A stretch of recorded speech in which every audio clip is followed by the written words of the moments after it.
Hello, subscribers. We're back for another podcast today. Our not so weekly podcast. Yay! Alright, we're just doing several random topics today, but just because it's relevant and because it's easy. It's too easy, actually. It is. EA, what have you done? What have you done? And for those of you who haven't figured it out yet, that is right. We are going to be discussing the EA microtransactions scandal with Battlefront 2. Oh, EA, you never cease to impress me. Oh, do go on. How shit you are! What? No, man. They're just trying to make you earn things in the game. Oh, sure. And that's admirable. Yeah, admirable as much as my asshole. That's admirable. That's oh dear God, no! Somebody help me! He's taking his pants off. No, somebody help! No, I'm keeping my pants on for this because this is not a happy topic here. Liar. No, this is not a happy topic. I mean, I'm happy about it. Oh, you're happy about it? Yeah, because that just means I get to shit on something. It's been a while since the last time I've shat on something, Chase. Oh, okay. If I don't get my daily dose of shit posting, I get cold and dead inside. Oh, sure. But alright, everyone. For a little while now, we've known EA was going to do microtransactions, and I think, debating on whether microtransactions are bad, I think, is subject to how, what's the right way to put it? Is subject to how much it interferes with the actual game. Like me personally, I don't know about you, I don't have a problem with microtransactions for the most part if they're like based on like cosmetic type stuff, or like I wouldn't have a problem with microtransactions in Battlefront. It was for like really a minor character, like hey, if you'd so many, not even microtransactions, but I guess if it's like an easier way to get something, I don't care if it's like a really minor thing. Like, let's say, oh, I need so many credits for fucking Chewbacca, and it costs, like, this many credits, or I could spend this many hours grinding. Like, I don't mind if it's something really minor. Right. But with what EA did, they decided to make, Vader and Luke Skywalker, what was it? It was going to take about 40 hours, and what they didn't say, or at least what several YouTubers didn't say, is that it's not 40 hours for both of them. It's 40 hours each. That is horrible. So to get both Luke Skywalker and Darth Vader, it would take you roughly 80 hours, or several $100s, I think it was, to just buy them.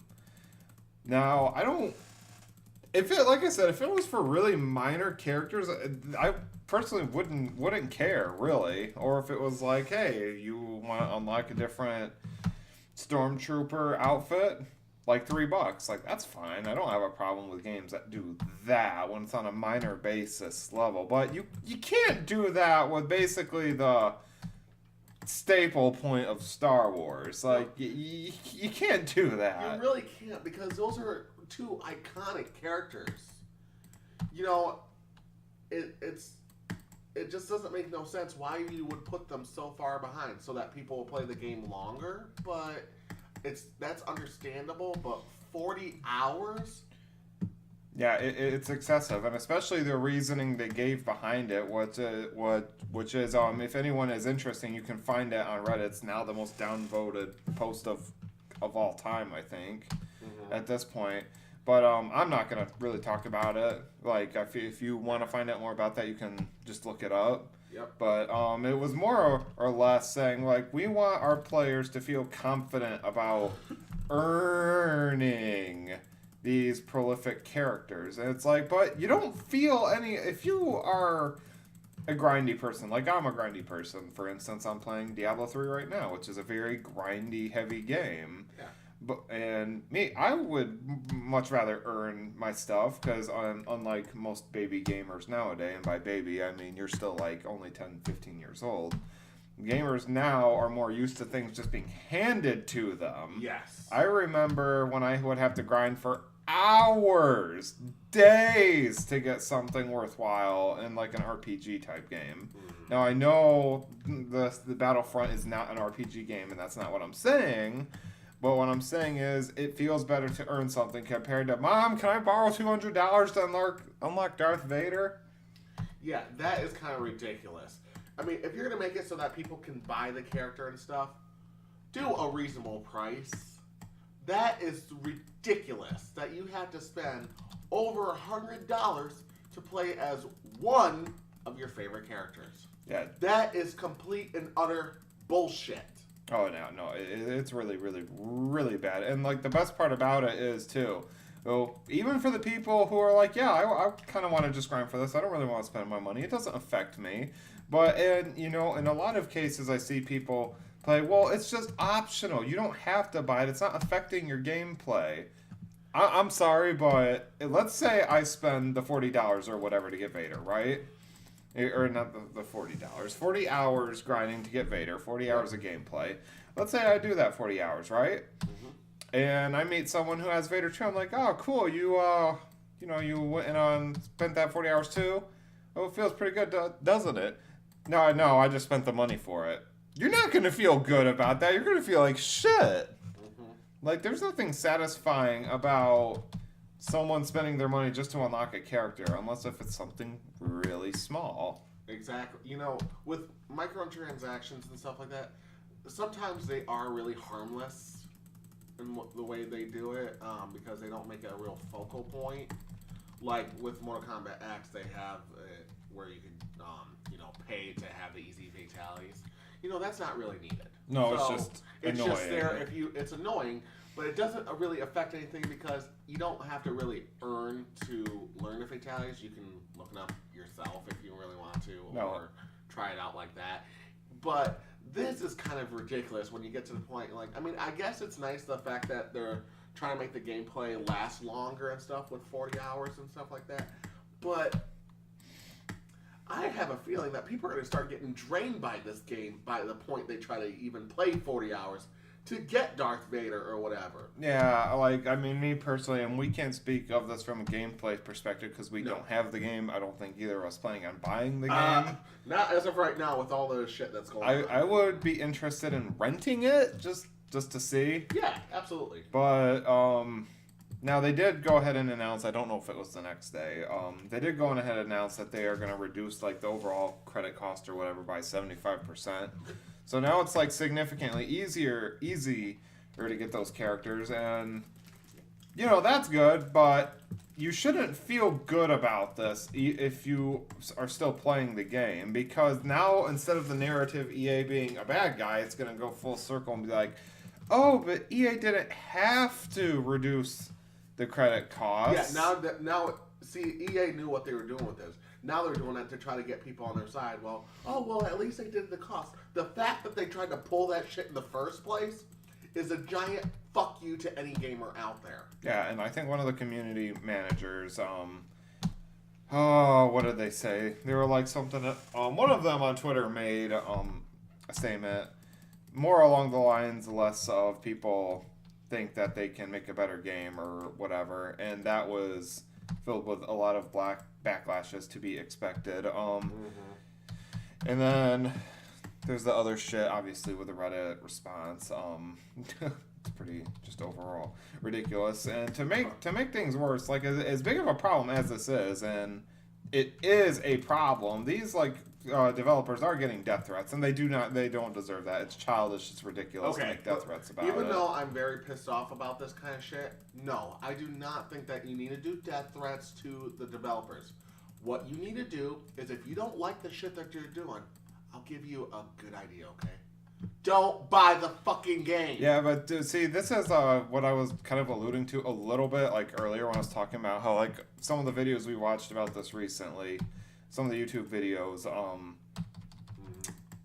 make this kind of point, but don't elaborate as to why you should, and they don't offer a counterpoint to why it won't happen. I'll go ahead and offer a counterpoint as to why people are still going to buy the damn game, even though I wouldn't recommend it. Because it's Star Wars. Because Star Wars fans are the most some of the most passionate fans of anything anywhere out there. I agree with that. Like, you're not going to tell a diehard Star Wars fan to not buy the game, because they're still going to get a kick out of playing all these characters that they grew up with. And you know what? They'll enjoy the scenery and whatnot. Like, because that's part of that's just what they grew up with. That's what they love. You're not going to tell these fans to not buy it, because you know what? They're still going to fucking get it. Yep. Like, whether it's a reasonable buy or not. And it's, by all means, not a reasonable buy. But if someone's going to say, well, I'm a big Star Wars fan, so I'm going to get it just for the sake of the license. Well, you can't really argue with that. No, you really can't. Like, that would be like telling a Mario fan, right? Like, you'll be able to relate to this, I think, a little bit. Or at least have an idea of what I'm trying to say. Go on with it. I'll see what that would be like trying to say, well, if the best era of Mario was when Mario 3 was made, I can't really argue with that, because it's considered the best Mario game ever. Right. Even if there are other Mario games out there that, by all means, did very well. Right. But you can't argue with that. No, you really can't. I mean, and when you really come down to everything is subjective. Everyone's going to have their own taste of what is a good game, what is their favorite game, what is a bad game. You know, it's really hard to come to a consensus of gaming. And that's why when I see a lot of people like, oh, I wish they put this in games. I wish they put this game. Why didn't they put this in the game? You know what? Gamers are so crazy and stuff like that.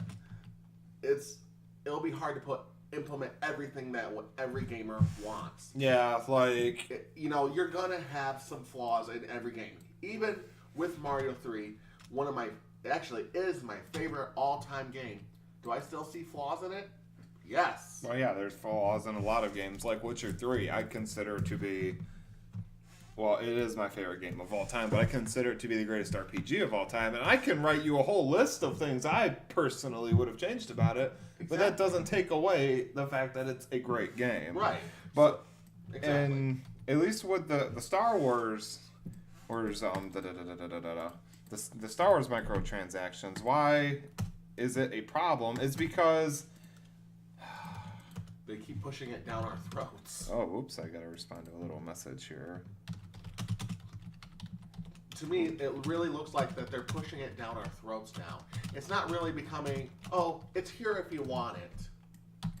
No, it's more like, well, you don't need to play the 40 hours of stuff. You could just buy it right now for however the hell amount that they want.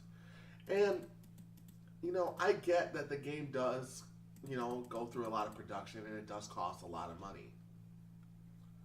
But, and you do those season passes so that people get more content. I'm fine with those too.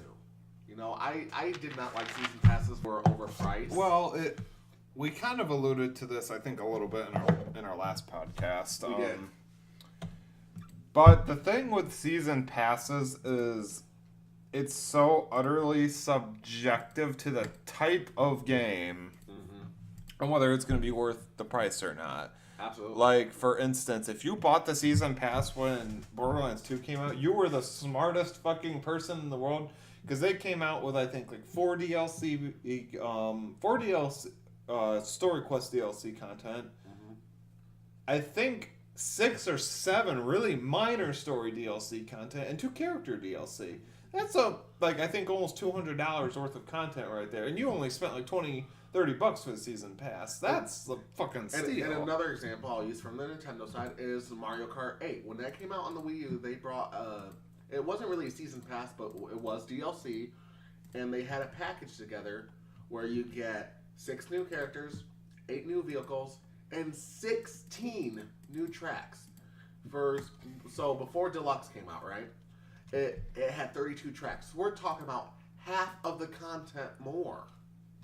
And how much did they ask for? It was $7.99 for each pack, or if you bought them both together, it was $11.99. That is a great deal, And then there's like some packs I look at and I'm just like, why the hell are you asking that much money? But it does vary by game. Games that,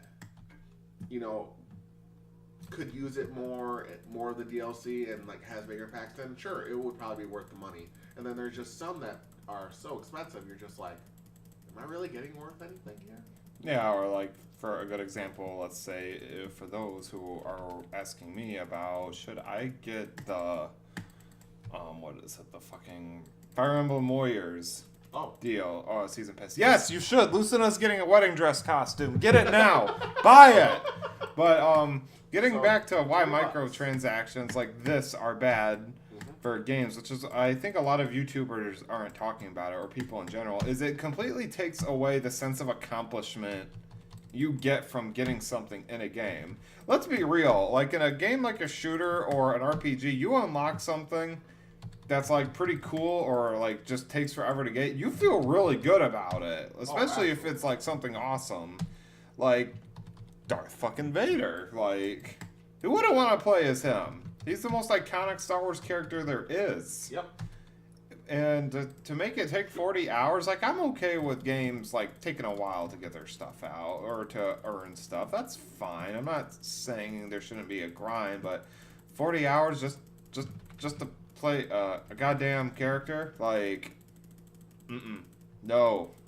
And then you'd have to do it all over again to get another one? No, come on now. Yeah, and it would be different, like, if you could just plain out buy the character, but the microtransactions are, you know, obviously as it is, it's a microtransaction. It's not a direct content. So in order to get Darth Vader, you have to hopefully spend only about $200, or at least at the time before they changed it. The EA is still a piece of shit company. For doing it in the first place. For those wondering if it's debatable or not, EA won the worst company, I think, in gaming in 2012. It was somewhere around there. And then again in 2013. I know they won it in 2013. So, I mean, they're not known for their consumer-friendly practices. Well, because they do a lot of things that just don't make sense. Like, I think around that time is when they brought out, like, SimCity. Like, everyone wanted to play that again. And it was completely unplayable. You had to wait, I think it was like a week or so after the game, for a patch to actually play the fucking game. Yeah. What? Like, their practices and some of the things, like microtransactions, you know, doing a big patch, like, way later on that kind of needed it, like, when you release the game. Their practices with that are unheard of. It's like disgusting. Disgusting, yeah. It makes no sense. Why would you do this to us? We're the ones giving you money for your shit. Like in and another kind of funny thing is, why should I have to pay for microtransactions? Okay, but Spirit, you don't have to pay. No, but if I want to play a character and not spend almost 2 full days of in-game playing to get a character, it's kind of like, well, what are you going to do? You're going to take the easier route to get to it, of course. That's what a lot of people do, is the path of least resistance. And I think the biggest problem with this is because, I mean, maybe I could be wrong on this because I haven't played the game, but I just feel like there wouldn't be enough content to make it last 40 hours for you to get the characters. No, like, I don't know a ton about the content itself, but like if it was like similar to the old Star Wars Battlefront games, like where Galactic Conquest and the 501st campaign, and there was a few others in there. If they were to do like that, like multiple campaigns, like that'd be fine. That's reasonable. That would probably be reasonable. I'll definitely get my time in there, but in a primarily multiplayer-based game, which you can't argue it is a multiplayer-based game. Unless if you really like the game, you're going to get an idea of whether you got your money's worth probably in the first, like, 10 hours or so. Yeah. And then you have to... That's only a fourth of the time. And just for the record, if you guys like Battlefront 2, that's okay. Yeah, we're not telling you you're wrong. You're wrong, but no, I'm just kidding. But, I mean, if you guys find the enjoyment and you guys think that the 40 hours is worth getting him, well, then by all means, have fun with the game. You know, who are we to crush your gaming, you know, if you enjoy it. But it still does just come down to, it just boggles our mind that they would kind of like do stuff like this. It's just... They're basically fucking you in the ass without giving you the courtesy of a reach around is basically what EA is doing. Like, that's one graphic way to say it. That's like ultimately what I feel about this though. Like, and you know, it's hard because I really want to like EA as a company. I really do. It's not like I want to have a personal vendetta. Let's be real, do you? No, I really don't want to. But their decisions on stuff just makes it so hard for me to like them as a company. I mean, with the shit that they're doing with the Switch, it's just a lot of this stuff just makes no sense. And maybe you can find a reasoning behind it. By all means, let me know in the comments. I would love to hear them. I'd be curious to hear everyone's side on it because, like we said, this is our opinion. Yeah, we're not trying. It's nothing but opinion based. Like, if outside of the fact it is a bad practice, that is not opinion based. That is fact. Right. Other than that, but you know, our opinions on whether Star Wars Battlefront 2, because for the fact that we haven't played it yet. I won't lie. I was going to at least give it the benefit of the doubt and try it, but considering it still has a pay to win system, overall. From what I've seen, like from the beta and whatnot, like I just don't have any interest in giving this game a chance anymore. And I didn't give the first one a chance either. As soon as I heard no campaign, I was like, I know, that was it for me. I was like, oh no. And then, of course, I got it for like very, very cheap because the game obviously... Here's what he's not telling you. He hasn't fucking played it yet. I actually played it once. He's played it once. But, playing it once, I'm just like, this is fun. There's just not enough there, but let's be real. The game, now and then, looks beautiful. Oh. DICE did a great job with how it looks and sounds. I mean, that is one thing I usually can give EA credit. Their games do look good. There's one thing that they're actually pretty well known for. I mean, sure, they have mistakes along the way, but what company doesn't? BioWare. Yeah, exactly. But my point is, Bethesda. But my point is, most of their games look pretty damn good. And I've actually seen some of the gameplay for Star Wars Battlefront 2 on Twitch and stuff. And there's no denying. The game looks great. I mean, it looks solid. Yeah, and, if they did anything like the sound that they did from Battlefront, the first one, I will have no doubt that the game sounds great too. Because, they use a lot of the Star Wars sound effects and music and whatnot. So that's good. But to me, there's a lot more to it than just the graphics and the sound. Yeah, I mean, you actually have to have a game there. And maybe it's because gamers nowadays are expecting less from companies. Like, I don't really know if that's actually the case or not. But it feels like it because, like, when people want to say, oh, like... every game's bound to have problems, and that's right. And like some arguments I see are like, but indie games don't have a problem. Yeah, but that's because it's usually only a couple people looking over the whole project. Exactly. And you're gonna have a lot less like people looking over it, and some people may think this is fine, others, won't. And compared to like one or two people, like, all right, do we have everything settled? Is everything good? Blah blah blah. Like, and plus there's a lot more games put into AAA games. Guys, please don't compare, like, indie games to AAA. No. I mean, for one thing, most of the indie games, not all of them, are going to be, like, 8-bit games. Yeah. Like, that's, you can't compare that to, like, Star Wars Battlefront. No, you can't. So the argument's there but indie games always are like this, and this. Yeah, it's you're comparing apples to oranges. It doesn't work. No, it does not at all. It's just hard because, the one game that I am excited for, and I'll try to do a positive with the EA right now, I am excited to learn more about Anthem. Was he? No, that's a BioWare product. But it's still EA. It's under EA's. But it's BioWare the studio. Well, even so, it's still under EA. You get what I'm saying. I get what you're saying, but BioWare is going to have, like, all of the say in that one. Right. I get that. Because imagine EA trying to shut down BioWare. Like, think about that. You know what they would do? All right, hey, Microsoft, you want us to come over here? Yeah, sure. or like BioWare is never going to be in any danger of getting shut down. There's like no fucking way. Oh no, they would not let that happen, no doubt. No, and like I have full faith. Like BioWare has never once let me down as a studio. Like every single game I've played of theirs has been fucking fantastic. But just see, I don't have a problem with EA being a bad company. Like, and I know that might be a controversial statement. A little bit. But I don't have a problem with it because it just gives me something to shit on.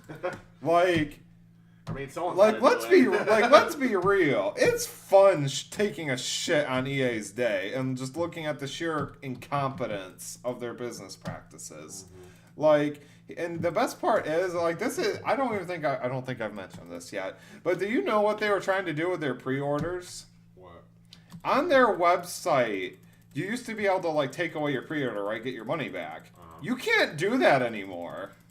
Oh, wow. On their website, you have to call customer service and go through that. And let's be real, most people don't want to sit on the goddamn phone and fix your pre-order. I don't want to do that. And that's how. And part of that's just the consumer's fault. You guys are fucking lazy. Goddamn. You don't want to pick up the phone to get your money back, right. But. Oh, good lord. That's just juicy. Juicy. It is juicy. I love it. Because that's how you know they're desperate to keep their money. Yeah. Like, are you for real trying to take away people's ability to get their money back? Like, but that also goes back into the path of least resistance. Like, people are probably not going to take the time to get their money back.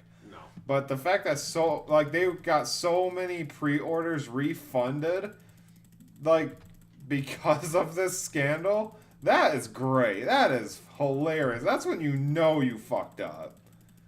And the thing is, I think they know that they fucked up, but do they care? No. No. Because here's going back to the Star Wars fandom, they're still going to get their money. And the thing is, when people are like, well, you don't have to buy the microtransactions. I mean, there's this thing called like whaling or whatever. It only takes a few whales to make it profitable with microtransactions. And those like few people who are going to spend hundreds of thousands of dollars in microtransactions, I mean, that's all it takes to, make their profit margin on that. Yeah. So everything else is going to be extra for them. Yeah, pretty much. And it's bad, and unfortunately, like microtransactions, it's too late to stop them. Like microtransactions are here to stay, but unfortunately, like it brings up the question: should we be expecting games to be pay to win? Should we be expecting less as a consumer? Like, is this what gaming is going to? It really feels like it. And like people are like, well, they have to make their money. Like, we don't know what their budget is, blah blah blah. But here's like the bullshit excuse I have for it. Not I have, but if you want to bring up like why microtransactions are in games, maybe because due to a lack of budget. I'm sorry, but a game like Witcher 3 that came out that won hundreds of awards. Was Game of the Year, is considered one of the best RPGs ever made. Yep. CD Projekt Red did not have a big budget for that compared to a lot of other AAA games. And you know what? Hundreds of hours worth of content, great story, not a lot of problems, and they've even patched the game a couple of times to like fix the minor problems that were there. Like, you can't bring up budget when a game like that comes out. Nope. Like, someone explain this to me. Like, where budget comes, especially from a company like EA, fuck off. Like, come on. Do you think we're supposed to really feel sad for them that they made a big budget game? No, that was their choice. Because it's fucking Star Wars, and they should have realized this and expected this. Of course, it's going to be a big budget game because it's gonna be. Yeah, it is. And the worst part is they signed a 10-year contract with Disney. If I'm remembering the years right. It's sad. I knew this was gonna be a bad idea. Well, They signed a 10-year contract to make Star Wars games. I really just hope they let smaller studios make them. Like, it's probably way too much to ask for right there, but... It is. But, you know, it's interesting what you said that, because there is actually talk right now that Factor 5, I don't know if you know them very well. Vaguely. Well, they did the Star Wars Rogue Squadron games. The first one on the 64, and then number 2 and number 3 on the GameCube. Yeah, those games were fantastic. And they want to bring them to the Switch. I mean, I want to see them on other consoles. I mean, yeah, it would be nice to see on other consoles too, but that is an awesome idea to bring those games back. But, unfortunately, it's probably going to have to go through EA or, you know, because they have the licensing and all that. And Disney, it's like, oh, I don't want to give up my hopes, but I don't see that one going to be coming true. But, God, wouldn't it be good? Yeah, it would be nice, and like it kind of brings an interesting question. Like, if EA keeps getting backlash like this, will Disney like bring down the hammer? I don't know how much they can do since they already made a contract. Yeah, but I think I don't know this for sure, but I think that Disney owns like the majority of that, or however they work it out in contracts. I'm pretty sure they own the majority of that, so they might have more of a say compared to what EA would get. Right. I don't know if that's necessarily true. That's like mostly speculation, but that would be pretty great if come on, Disney, help me out here. Bring down the hammer. Yeah, you got to kind of like at some point realize, okay, this is not really good, because it makes Disney look bad too. It does. It's not that Disney really gives a shit. They're like the most powerful company on the face of the planet, or really high up there. Because think about it, they come out with like kids movies every single year that always do well. Oh yeah. And now they own Star Wars, and they're going to be making Star Wars films like every year now. Yep, pretty much. Which I mean personally, I won't complain about it. Like, give me more Star Wars. Come on. Yeah, I mean, I'm not going to complain about that either. It's just, I just had a thought and completely went away. I hate when yep, pretty much. Damn it, I'm kind of pissed now, because I had a really good thought going on, and it went away. Shit. It might come back to me later. Really just blew my whole load on that one guy. Well, that's sexual. Yeah. I'm a deviant. What can I say? I know you are. Don't punish me.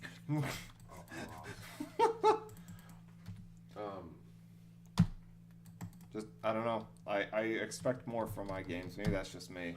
But I think we should. I think the problem is now we are kind of going like, well, they'll patch it up and they'll fix the problems. Well, you know, to me, like, patches are not that big of a deal, and I know we mostly disagree on that one. No, I pretty much agree with you. I think patches are a good thing to have, because that way the game can get fixed. But I do also feel the fact that, you know, especially when there's quite a few games out there that need a big patch to fix a huge problem. That's kind of like where I'm like, why couldn't this been fixed before you bring the game out? I mean, you obviously knew it was there. Yeah, like with some stuff, it's like, you know, patches are like, oh, well, we didn't really see that. But if it's like a basic core concept of a game, right? Like, for instance, Assassin's Creed Unity literally being broken for months. Come on, people. Like, yeah, that's not working. No. I mean, if you're trying to like do like a multiplayer thing or something, and you gotta have the servers on to fix the patch, you know, that's more of an understandable concept. But when you're doing the big game right there, like, you know, what everyone's talking about right now is Rhyme, that just came out for Nintendo Switch. Yeah, outside of that one YouTube video you sent me, I've never heard of it. Yeah. Well, and, you know, yeah, and I'm not gonna go into detail because everyone's been talking about it, but just a quick synopsis of it, I guess, is the fact that one of the biggest problems with the game is the frame rate is horrible. Yeah, like, frame rate you know about ahead of time. Like, come on. But the fact is, they're not even fixing it with this patch. This one has other huge problems. Like the big one that I want to say, because he didn't even mention it, is... You want to elaborate as to he, so for people who know? His name is Shawn Long. He does this, I think it's RGT85, I believe that's his thing. And he's part of Nintendo Enthusiast who does a lot of reviews and stuff like that. You can go check out his content and see him. I'll put a link down below. But he was elaborating on some of the big details that were in this patch for Rhyme, for the Switch version. But he did leave out one that was a really big detail. There is a bug where the game will not work after the title screen. What?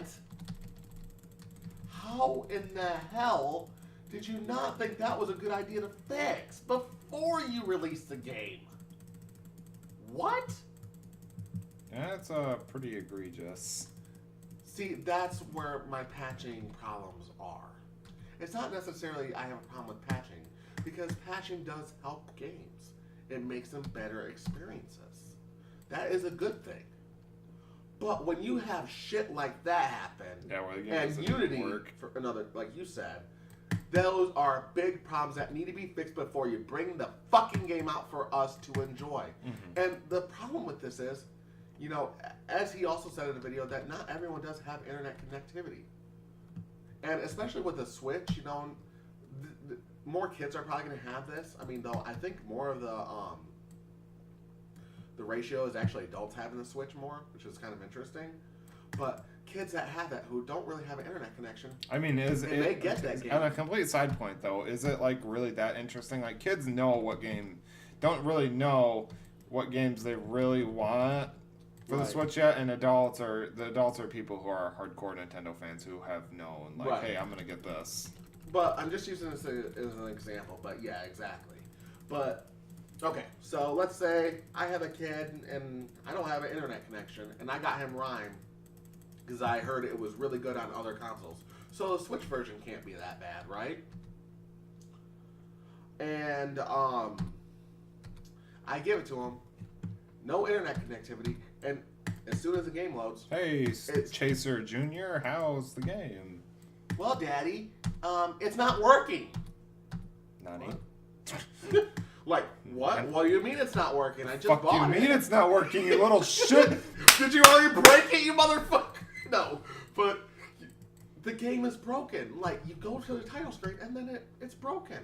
How can you let that pass? That is something that you'll notice instantly.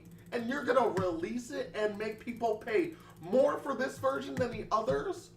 Yeah. Are you out of your minds? And now, like, it goes into the convenience of, hey, now I have to go to some place that has internet. I mean, a lot of people might have a friend. Like, the average household probably has internet, but as a company, you can't really make that assumption. Like, no, you cannot. That kind of shit is ridiculous. I mean, the one thing I asked for... Like, before I finally said, fuck it, I'm getting us Charter, like, could you imagine trying to play most of the games that we get all the downloads? Oh, man, we'd be fucked. But that's a funny story we might have to talk about in the video later. We might have to talk about that because it's kind of funny. Because I finally blew my fucking shit after, like a month. It took you a month to be like, fuck it. We gotta It was more like a week. Oh, yeah, it was. It was pretty quick. It just took a little while to get the shit. Oh, dear God. So you can't just assume that everyone's going to be able to patch the game up. Nope. You got to make sure.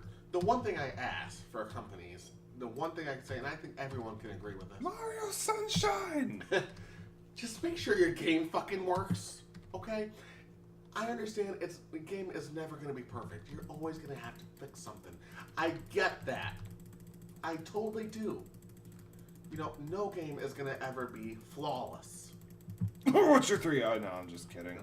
Not even Mario 3. It's my favorite all-time game, and I know it's not even flawless.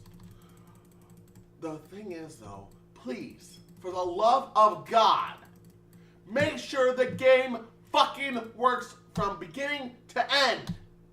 Yeah, like certain like frame rate issues, like patches are fine, like because you can't always predict that. But yeah, a lot of other shit. Like, come on, people, come on. You gotta make sure make sure to put a little extra money aside and make sure you have testers. That is a very key ingredient. You can't just go without a whim and say, well, I finished the game. Here you go, people. You go ahead and try it for me, and you can flame the game, but don't worry, I'll patch it up for you. Stop doing that shit. Oh shit. Fuck. We're paying the game to enjoy the game, not to be your fucking testers. If you want us to be a tester for you, give us some goddamn money. Simple as that. Yeah, don't take my goddamn money. Exactly. Fuck me. Send me a copy, and then I will test the game for you. But if we're gonna pay, still got it. But if we're gonna pay for your shit, make sure that we can play the game. That's about the simplest thing I can say. Because this day one patch to fix a game-breaking bug is bothering the shit out of me. It really is. That's the only thing I do not like. If you have a day one patch for like multiplayer, maybe just to fix some frame rate and stuff like that, I'm all for that. That's fine. As long as the game is fucking playable. But when you have a game-breaking bug that will not let you finish a puzzle that you have to do, it fucks up on the title screen. Why aren't those fixed? Yeah, that's like pretty, like, that's a problem. Like, there's no way it, like, got out of development. I really gotta stop pressing that button. There's no way it would get out of development without that not being brought up. Mm-hmm. So, I mean, now you see kind of like where we're coming from on that. And like I said to you, I do not disagree with the patches. Patches are a good thing. But using them the right way, implementing them properly, is not what is 100% going on here. Nope, not even slightly. And that's my issue with patches. So I wanted to clear that up for you. So I do agree with what you're saying, but there is still a problem there. Exactly. Oh, big time. The other thing I wanted to talk to you about, and you know more about these than I do, I want to talk about how all these loot crates, like all this loot crates and shit going on. Oh, like with Overwatch. And like Overwatch, even Battlefront, Destiny, all that shit. Because I wanted them to kind of like know from you, is this a good thing or is this a shit thing? God damn, I really gotta stop pressing that fucking button.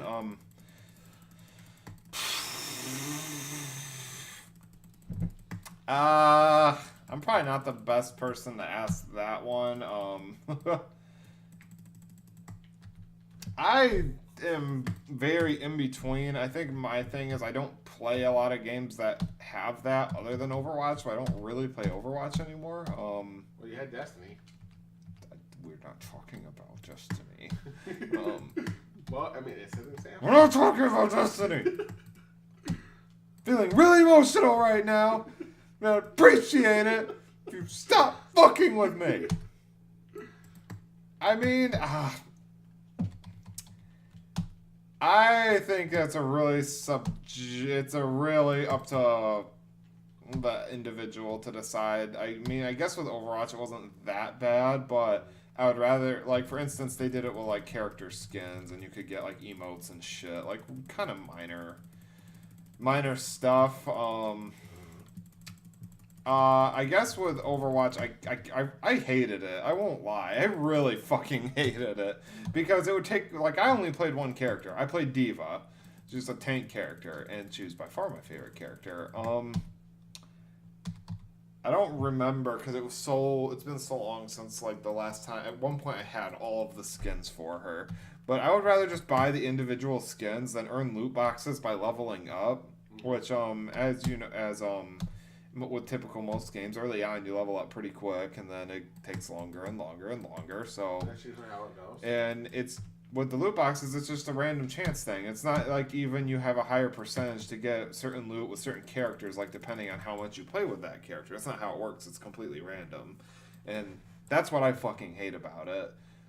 Like if I only play one character, I only want loot from one character. Like, give me my Diva skin. But just, I don't care for it that much. Like, Destiny, does have some of those, things. Oh, God, it's not making me feel well, guys. But why is it not making you feel well? Oh, because Destiny has that system, but for fucking loot! You're telling me I can grind for hours on end getting some fucking random weapons, and it drops for a goddamn warlock, but I play a hunter, and then I'm playing with my buddy who's a goddamn warlock, but I can't even fucking trade with him? God fucking damn it! Fuck off, Bungie. You goddamn... And Activision. No, just fuck Bungie for that one. Yeah, I don't think they're a great idea. Like, even with the new Call of Duty does that. They have oh, they do? They have fucking loot boxes, but to be honest, I've played the game for like 20 hours now. I still don't fully understand what they're even for. I'm more confused than anything by them with Call of Duty. And Shadows of Mordor had them to a degree. You could like unlock certain captains or whatever. It made the game a lot easier. You could get certain captains by just grinding the game and get them fairly quick too. So in Shadows of Mordor, I feel like it's pretty unconsequential. Mm-hmm. But Destiny, just fuck Destiny. Overwatch, I feel like if you're okay with grinding hours and hours on end, then I guess they're not that much of a problem. But I would rather just buy the skin I want, like how League does it. Right. Instead of just random chance. So I think basically you come down, it's kind of like basically, I mean, overall you kind of don't like it, but I guess it's not the biggest problem in the world for me. Except for the way Destiny does it. Oh, yeah.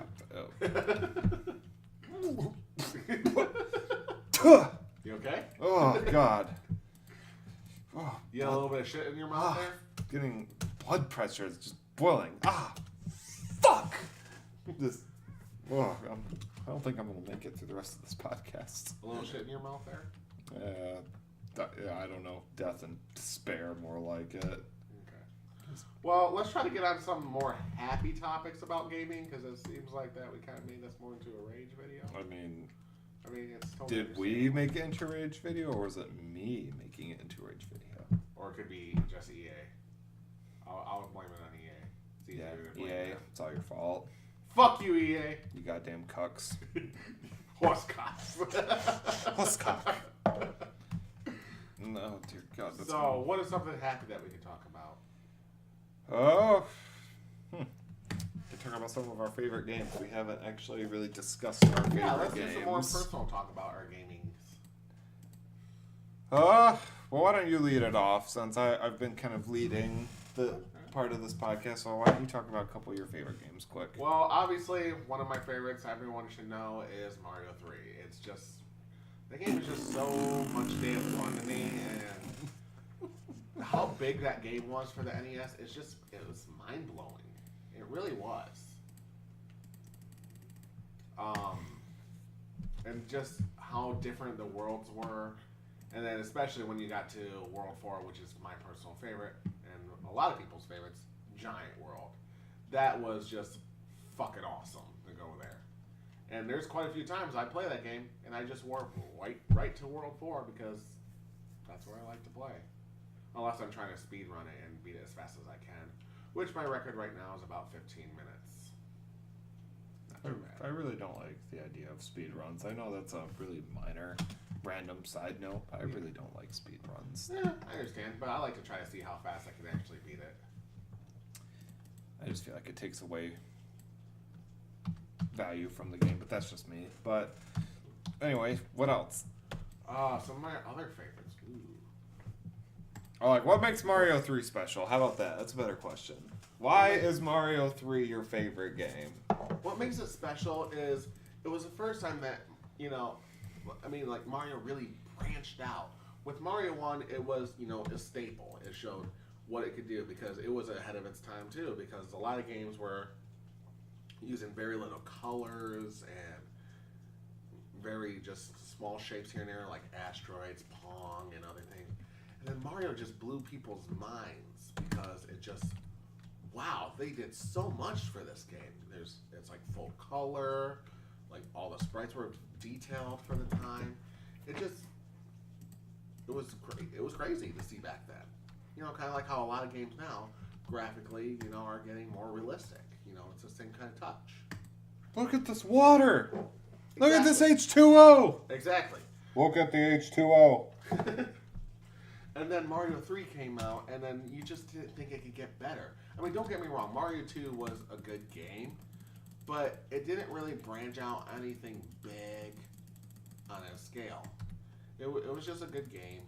And, you know, I mean, it got a lot of flack, though, because of the fact that it was based on Doki Doki Panic in Japan. So, you know, it just didn't bring Doki Doki. Yeah. It didn't really bring anything new to the table. But Mario 3 just, holy shit. And that's pretty much the reaction that people got. Because a shit ton of new power-ups, a world map, and a shit ton of levels. And they were diverse. When you played one level, it did not feel like... really gotta stop pressing this button! Anyway. It felt... no levels felt the same. None. On a very quick side note, you keep talking about the game. I need to quickly change my laundry. Oh, you better do that. Oh, dear God. Keep talking. I'm all alone. But, yeah. So, with that game, I mean, when you went to the desert, a lot of it was desert-based, and a lot of the levels were using some kind of unique. They had oasis, they had where you had to face a giant sun, and, you know, and then water. It was basically on a water plane, but you still had different type of levels to deal with. You had to deal with the Big Bertha, or I like to call it Big Bitch. Pain in the ass every time I played that world.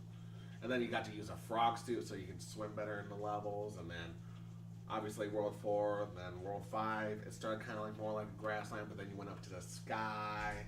And that's usually where you first got your Tanuki, the Tanuki suit. Because it's always weird with that one, because I always felt it was like, but just the Super Leaf was just a raccoon suit. So yeah, the Tanuki suit. And, you know, and they were just really good platforming in those ones, and, you know, you just felt really high up. And then World 6 is Ice, which... that's where you get to encounter the Hammer Brothers suit, which is my all-time favorite power-up, which is a phenomenal one to use. And plus, you can actually duck and block fireballs, too, which was really nice spot. And you can kill Ghost. The one item that can kill Ghost besides the Starman is the Hammer Brothers suit, which is pretty fucking awesome. World 7 was a pipe maze, which is really fun and challenging. That was... it's really hard to choose between World 7 and World 8 as the most challenging, because there is some crazy platforming in World 7. And then obviously Bowser's, you know, it's the hellish part of the game, and, you know, you get to see that side. So that's probably quite a big detail of why that game is just so good, because it's, you know, maybe not all levels are fun to play, like, over and over again, but there is a significant amount of levels in the game that you would like to probably play over and over again, and it will not feel repetitive. You know, and it's really interesting because a lot of people think that, like, always have that big debate. Which is the better Mario game? Mario 3 or Mario World? You know, that is probably one of the biggest debates that's been going on for years now. And as much as I do love my Super Mario World, I can vouch for that. I love Mario World. It got me really introduced into my favorite character, Yoshi. Yoshi's always been true to my heart as a character. I don't know why. He's just always so damn cute. But he's just...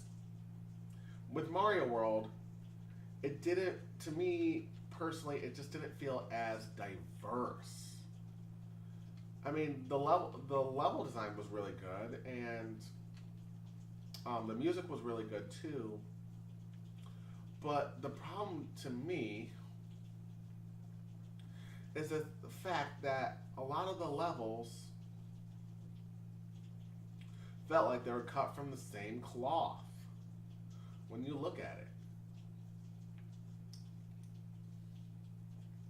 I mean, it just kind of like blew my mind a little bit of how, you know, there's quite a few levels that kind of felt the same. And graphically wise, it didn't change very much. I mean, the underground, like even though different level design, but it didn't really change the way that it looked and stuff. And because there was no set like worlds, you know, when you got Yoshi's Island and then Donut Plains and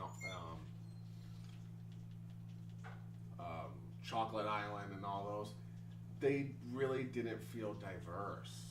There were just ones, and then you play different levels and stuff. And some looked like a forest, some just looked like a regular plains, some looked underground and castles. And also, you know, as much as I love the music, same can apply for the music. Like, if you listen to the music again, go and listen to it and tell me that they do not feel like they've been cut from the same cloth. It's mind-boggling to me. So that's kind of a personal reason why I feel like Mario 3 is a little bit better than Mario World. Oh, hey, I'm back. And he's back, and now he can talk to you a little bit about his favorite games. Oh, dear God. And we all know that's Witcher 3. That was a little busy. Whoops, I think it just opened up. Okay, we just had a little scary moment there. Brutal murder taking place live on podcast. Yeah. Oh, dear God! I might have to get my master sword. Okay, anyways. My foot is a master sword. Alright. So, Witcher 3. As soon as this stops lagging on me. Okay. Because I am talking and playing a game at the same time. Of course. Oh, bad mix. Alright. So, Witcher 3. So, a little backstory on Witcher 3. A lot of people that I have talked to about The Witcher, especially like Witcher 3 The Wild Hunt, which came out a couple years ago now. Most of them are like big fans of that game, but have never played any of the other ones. Okay. And I have been a big fan since day one of the series, like the original Witcher game, which was, I won't lie, looked like a absolute pile of dog shit. It looked really bad, but every game has progressively gotten better. Like, CD Projekt Red is such a great company that they have steadily improved their games every single time. And the Witcher universe takes place around a character named Geralt of Rivia, or the Butcher of Blaviken. He is essentially a monster hunter, and he is a mutant. At the same time, all Witchers are mutants. They are taken when they are little kids, go under some intense training, and then they go through under some ritual, which if I remember correctly, is called the Trial of the Grasses. All their settings get heightened. They get cat eyes and a bunch of other stuff. Their reflexes are insane, and they live for hundreds of years if they obviously aren't killed. And the first two, Geralt has no memory of where he is at, and you slowly figure out more about him, more about the people he's involved with. Witcher 3, you don't have to play any of the other Witchers to play Witcher 3, because it kind of gives you a summary of like each character, what's happened, Right. and so on and so forth. But Witcher 3, why is it my favorite game of all time? Why do I believe it is the best game of all time? Yep. It's because CD Projekt Red, like, Witcher was not a super, how do you call it? It's not like Mario or something where there were big expectations of every game.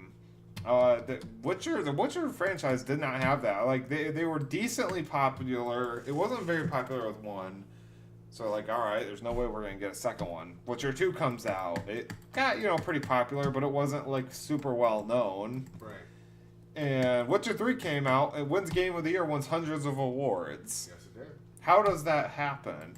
Its universe is fantastic. The art team alone should win a goddamn Oscar if possible. Like, and the music feels great. The best part about the music alone is it is perfectly placed with whatever you are doing, whether you're riding your horse through a town or going through a swamp. There's music for everything in there, and the music very rarely actually repeats itself in the game. That's how many pieces there are. The game will take you hundreds of hours to complete, or if you're like me, if you do everything, it will take hundreds of hours to complete.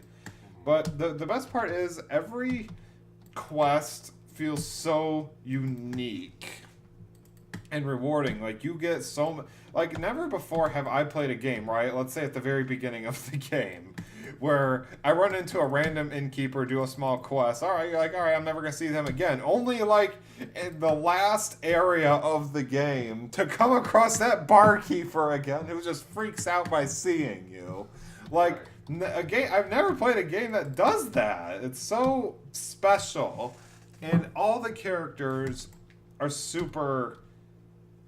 Like, not great, but like you get such a deep connection with each one. They're not the same. They each have their own motivations, their own worries, their own goals, whether they're simple or complicated. Even Geralt himself has his own goals for the most part. And like, when people ask me, is it an RPG? Well, yeah, it is an RPG, but it's not like your normal, you create your own RPG. You play as Geralt. It's his story, and his story is great, and it's still, even with Witcher 3, super underappreciated. Like, the universe is so fantastic. Like, you get to run around killing monsters, but then you get to play a card game, win extra money by doing that, go around having fist fights in all of the areas of the game. Yep. Win money by doing that. Like, and you get to establish relationships. Like, the game, in this game, it strongly pushes you towards one character, Yennefer.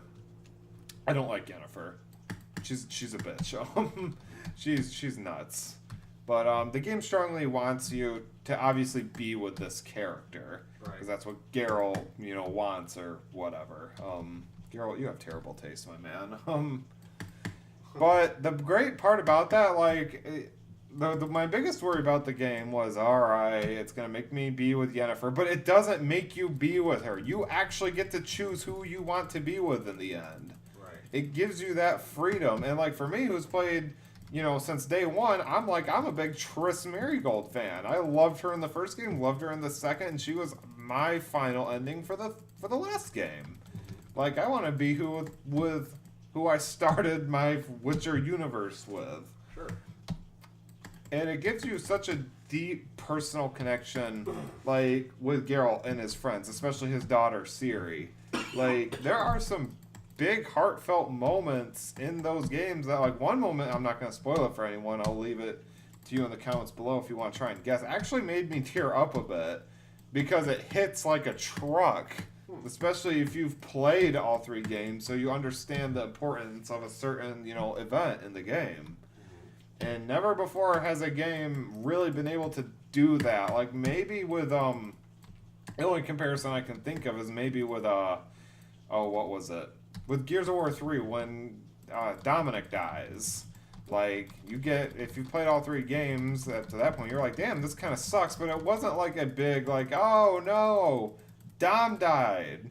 Like, it's kind of, it was a whatever moment. With the Witcher event that happens, you're like, oh shit, well damn. And it's also because the reason why that moment is so big is because it's so perfectly played out. Never in any scene in The Witcher 3, The Wild Hunt, is a scene wasted. Do you feel like, oh, wow, I didn't really get anything out of this? You don't get any of those moments because everything is so well tuned. Everything has a meaning. Right. And, besides all of that, its music is great. I've already talked about that. Its combat is fantastic. You get to use magic. You carry around two swords, one for humans, one for creatures. Like, some of the spells are like fire, you set someone on fire, it reduces their armor rating. You get a shield that blocks any damage upon you. You get a trap magic spell. You get to control people's minds. There's so much you can do in the game. And I don't know, I know CD Projekt Red, it's probably not going to happen. I really hope they decide to make another Witcher game. It doesn't even have to be about Geralt, because his story, it's concluded now. And I'm satisfied with that. Sure. But I would hope that they really give me another Witcher game. I can't fully express everything about the game, because one, I would have to give it another playthrough. It's been a while since I've given it another playthrough. Right. And to really talk about why I love the game so much, it's its own video. But that's just, a good starting point anyway. It's kind of interesting to me that we both like games that have the number 3 in it. I like Mario 3, you like Witcher 3. I mean, Witcher 3 will forever be my favorite game. Like, there is never going to be a game that comes out that is better than Witcher 3. Like, in my eyes, anyway. It's not possible. Yeah. I still haven't seen anything that beats Mario 3 for me, and there's games that are close, like... Mario Galaxy 2 was one that was pretty close to me. Donkey Kong Country Returns or Tropical Freeze are really good examples of close games that came to hitting it. Even Mario Odyssey, I can feel some close to being my favorite game, but there's still just something about Mario 3 that just wins every time. Oh, shit. Oop. Alright. I don't think we have anything else to talk about for this one, do we? No, because we started with the bad and we ended on some good notes. I think we did fine. All right, well, to give you guys a kind of an update, because I know it's been a while. We're gonna finish up the Konosuba review this weekend. Yep. Well, we actually already have the actual review done. We just need to finish editing the video. Which is really fun, Fortunately, we're not like Game Grumps and we have someone to do all the editing for us. No, we've both been a little lazy. We've both had some things to kind of deal with. but we're getting back at it. Yep. We'll get back to a schedule finally, hopefully. Yeah, we're gonna get to a schedule. We also got other anime reviews that we've already written down on paper. We just have to record. And do. So in a perfect world, you'll get not every week, because we're gonna have to edit it. Yep. But you'll get a podcast for sure every week. We can do a movie review pretty much every week. Yeah. We don't really need to do any editing for those. Nothing too crazy, which I guess we could say what our first review is gonna be. Oh, he's excited. You know what? It's your baby. You tell him. It's a horrible baby. We are our first review. I know it's kind of a little odd in placement, but we were gonna try to get it out for Halloween, but fortunately that wasn't able to happen. So it's gonna be the Halloween Rob Zombie remake. We have some interesting opinions on that one, which will definitely be fun to talk about. Yep. So we're gonna get that out hopefully next week. Yep. Konosuba for sure next week. Yep. And then we're gonna get right back at it, and I'll restart the StarCraft Let's Play over the weekend. I mean, I won't lie to you guys. I just got kind of bored of it, and I just wanted a break. Yeah, same how we felt about Mario 64 too. So we're also gonna get back into that as well. Yep. And we got also some other little series that we're gonna start up soon too. I'm not gonna say what that series is, because I kind of want to leave it as a surprise, but I have a feeling that... Oh, and I also have a brand new mini-series for us, too. So we got quite a few surprises, so hit that subscribe button, and let us have conversations, and like I said, take everything we say with a grain of salt, because it's just an opinion. So try not to hate us for our thoughts, okay? Or hate me. I personally don't care. Yeah, I mean, you can hate him. He's okay with that. I live off the salt. Bring the salt to him. He'll take it. He'll put it all over his popcorn. Goddamn right. But also we started streaming on 2 different channels. He has his stream, and I have mine. So yeah, I'll put those links down below as well. And also, I think probably by the time I put this video up, we'll go ahead and have a Twitch stream for our channel. But we'll do a better announcement for that in a future video. Yeah, and we're setting up a Facebook page too, where we'll post regular updates on there, whatnot. So you can always keep following us so that you can see what's going on. But we're going to try to make sure that we keep content coming because we want to, have fun with this, but, show our creative minds at work here, whether it's showing the actual editing in the video or just having our thoughts take over the video itself. But there's definitely a lot of fun to come. Hey, For sure. Yep, and thank you for putting up with our laziness, and we're getting right back to it. We promise. We promise this time, we swear. We swear. But until then, we will see you next time. Take care, guys.